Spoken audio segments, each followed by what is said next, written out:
Russell's POV. Sinadya akong gumising ng napakaaga. Akala ko ako ang mauunang gumising. Pero pagbaba ko ng kusina, inabutan ko ng gising ang mga pinsan ko. Sabi ko sa inyo, iiwanan tayo ng gagong yan kapag naunang gumising sa atin yan. Ayan at nakabihis na, hindi man lang tayo sinabihan. Uwing-uwi na yan kay Kendra. Ani ni David, sabay tawa ng malakas. Gigisingin ko naman kayo, nasa itaas pa naman ang gamit ko at susi ng sasakyan. Magluluto nga sana ako ng agahan natin. Marami akong pinabili kay Manang, nalulutuing agahan natin. Kaya sinadya akong gumising ng maaga.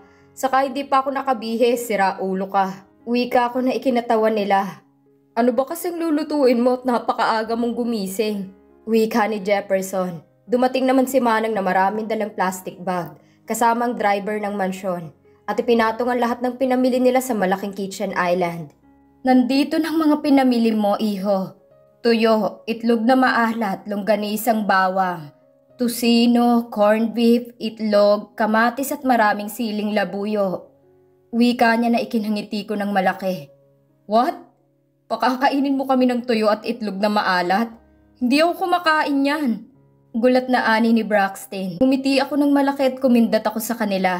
Si David naman ay tuwang-tuwa nang makita ang mga pinamili ni Manang. Kaya inutusan niya agad si Manang na magluto ng sinangag na maraming bawang. Dude, the best tong naisip mo. Ani ni David na tuwang-tuwa, samantalang ang mga pinsan namin ay hindi maipintahang mga pagmumuka. Huwag na kayong umarte dahil magugustuhan yung mga ito mamaya. Sisiguraduhin ko sa inyo na hahanap-hanapin yung lasa ng mga yan. Lalo na yung tuyo na isasawsaw mo muna sa suka na maraming labuyo. The best talaga. Ani ko. Hindi naman makapagsalita ang mga pinsan namin. Kaya tawa lamang kami ng tawa ni David sa nakikita naming itsura ng pagmumukha ng mga pinsan namin.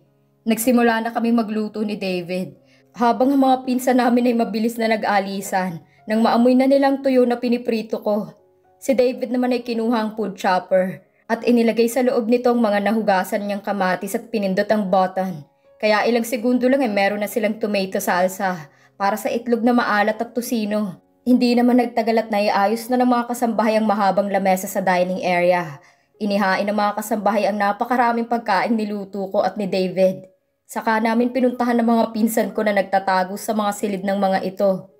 Kapag hindi kayo lumabas, lahat ng hawak niyong negosyo ay kami na ni David ang hahawak at mawawalan kayo. Sigaw ko sabay kindat ko kay David na malakas na tumatawa. Isa-isa namang nagbukasan ng bawat silid. At mga nakasimangot na pagbumuka ng mga pinsan namin ang sumungaw sa mga pintuan. Huwag kayong mag-alala dahil hindi nyo pagsisisihan na kumain kayo ng tuyo at itlog na maalat. Masayang ani ni David at nauna na siyang tumakbo pababa ng hagdanan upang maunang maupo sa dining area. Huwag mo akong uubusan ng tuyo, David! Malakas na sigaw ko naman at tumakbo na rin pababa ng hagdanan. Ang mga pinsan naman namin ay kakamot-kamot ng ulo na sumusunod lamang sa amin sa komedor.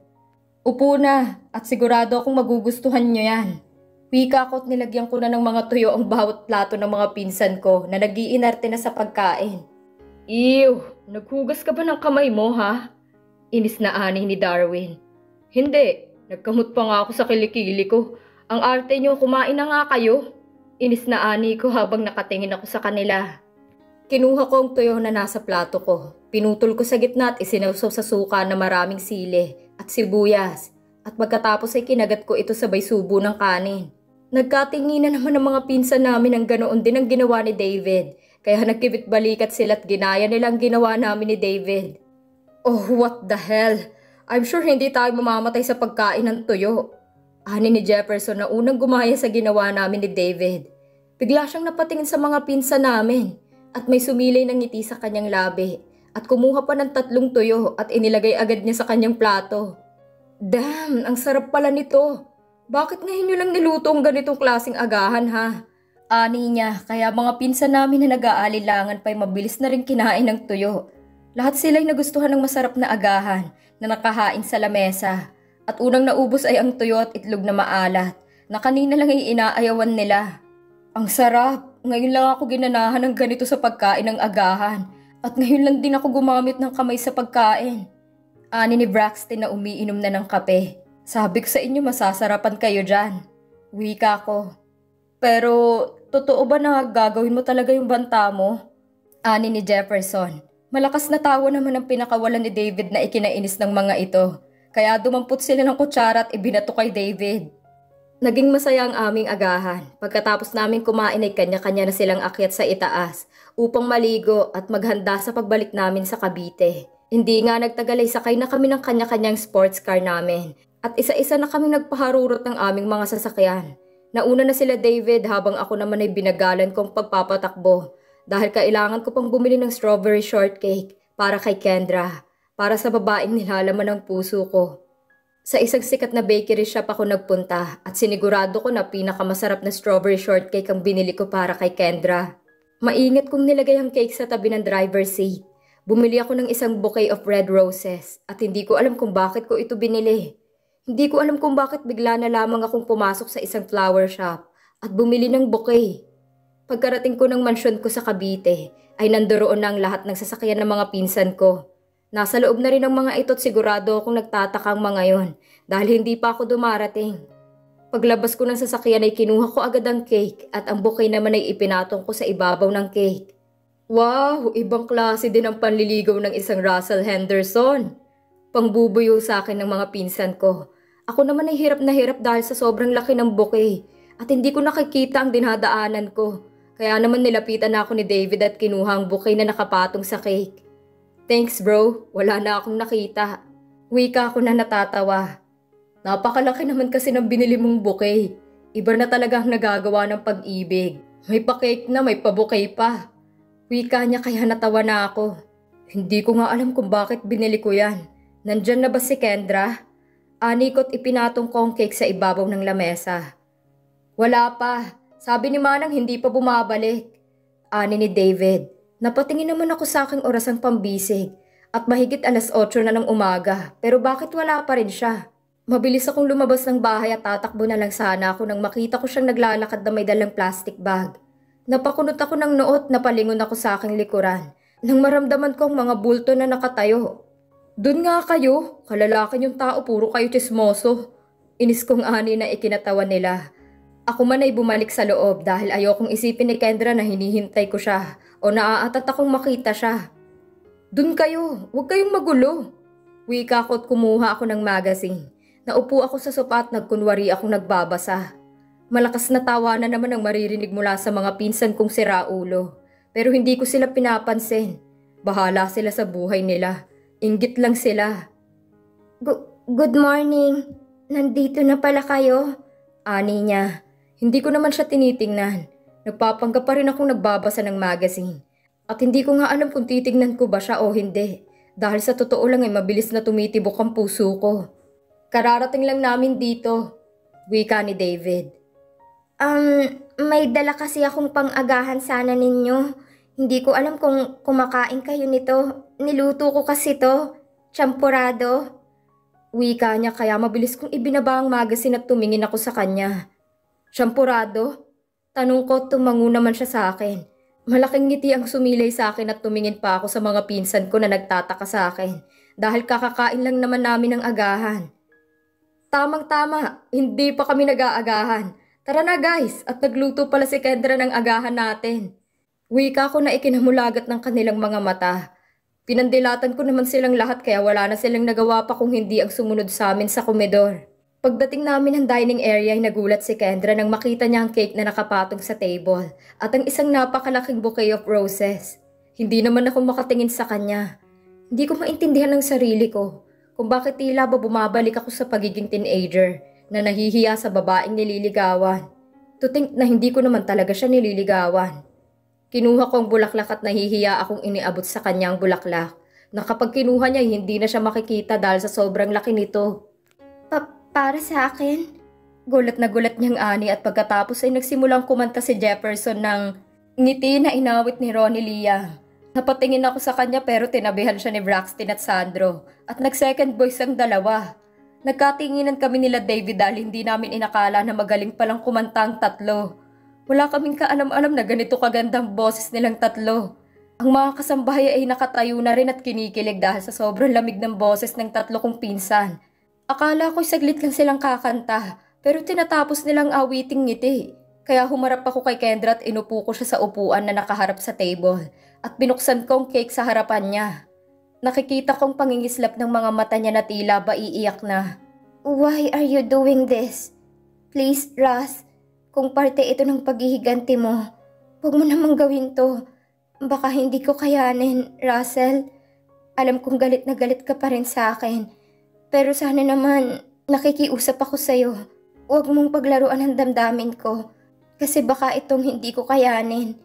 Baka itong magbigay ng dahilan sa akin upang kalimutan ka na nagtuluyan. Ani niya, at tuluyan na nalaglag ang mga luha niya. Mabilis ko namang pinunasan ang kanyang mga luha at ngumiti ako sa kanya. Gusto kong magsalita ngunit muli siyang nagsalita. Kaya tahimik lamang akong nakikinig. Narinig ko pa si David na pinapaalis ang mga kasambahay, ngunit hindi ko sila tinitingnan dahil nakapokus lamang ang atensyon ko sa babaeng kaharap ko. Alam kong napakalaki ng kasalahan ang nagawa ko. Oo, aminin ko na. Hindi sapat na natakot ako't hindi ko sinabi sa iyong totoo. Naduwag man ako pero maniwala ka. Hindi ko ginusto ang lahat. Hindi ko sinasadyang masaktan ka. Alam ko namang kulang pang lahat ng parusa mo sa amin. Alam ko naman na hindi ka patapos, pero nakikiusap ako sa'yo. Huwag naman sanang damdamin ko. Dahil ayokong kalimutan ka ng puso ko. Dahil sa pagkasuklam na maaari kong maramdaman. Mahal na mahal kita, Russell. Paulit-ulit ko mang bigkasin na mga katagang mahal kita, ay hindi ako mapapagod. Umaasa ako na isang araw ay maibibigay mo rin sa amin ang kapatawarang inaasam naming lahat. Maniwala ka, kahit na wala sa iyo ang lahat ng yaman sa mundo, ikaw at ikaw pa rin ang ititibok ng aking puso. Wika niya sa akin. Hindi kita kayang paghigantihan dahil hindi ko kayang saktan ka, Kendra. Hindi ko kayang makitang nasasaktan ka. Kaya magtiwala ka na walang halong paghihiganti ang nangyayari ngayon. Hindi ko pa rin nakakalimutan ang mga nangyari sa akin, ang mga nagawa niyo sa akin. Pero pinipilit kong sarili ko na magpatawad upang matahimik na din ako. Bigyan niyo ako ng kaunting panahon. Bigyan mo ako ng kaunting panahon upang matanggap ko na sa sarili ko ang lahat at kalimutan ang nakaraan. Ayokong sabihin na hindi na kita mahal dahil ibig lang sabihin noon ay nagsisinungaling ako sa sarili ko.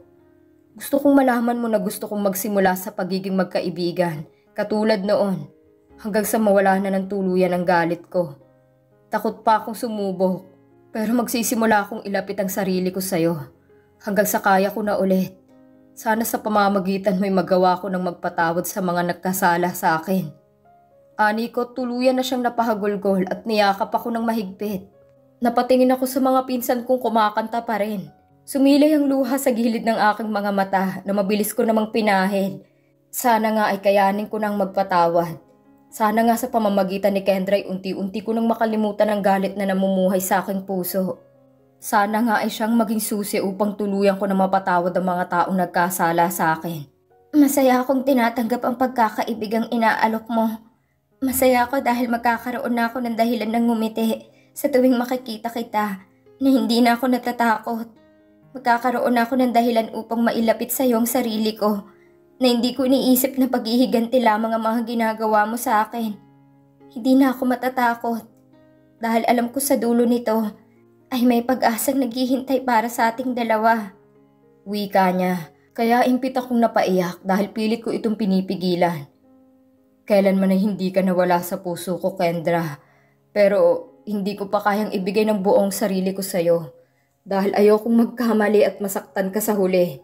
Gusto ko munang nakasiguro na tuluyan na akong nilayasan ng puot na namamahay sa aking puso upang sa muling pagdaop ng ating palad ay masasabi ko na sa'yo ang tunay na nilalaman ng aking puso nang walang halong pag-aalinlangan, nang walang halong galit at tanging pagmamahal lamang.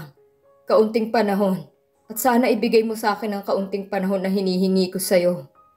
Wika ko at napasinghot ako dahil bumabalong ng mga luha sa aking muka. Makakaasa ka na hindi kita mamadaliin. Makakaasa ka na maghihintay ako sa sinasabi mong kaunting panahon.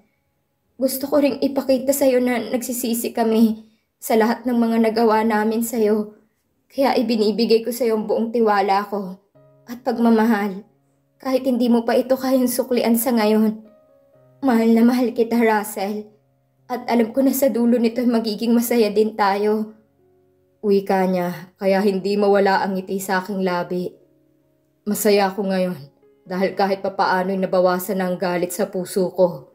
Ang mga ngiti ko ngayon ay totoo at walang halong pagpapanggap.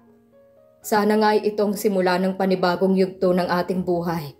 Sana nga ay itong simula ng magandang pagsasamahan nating lahat. Makakaasa ka na gagawin ko ang lahat upang makalimutan ko ng galit ko sa inyong lahat. Sagot ko naman at wala naman siyang tigil sa pagtango ng kanyang ulo habang yakap niya ako ng mahigpit. Gusto ko siyang halikan. Gusto ko siyang siilin ng halik hanggang sa maubusan kami ng hininga.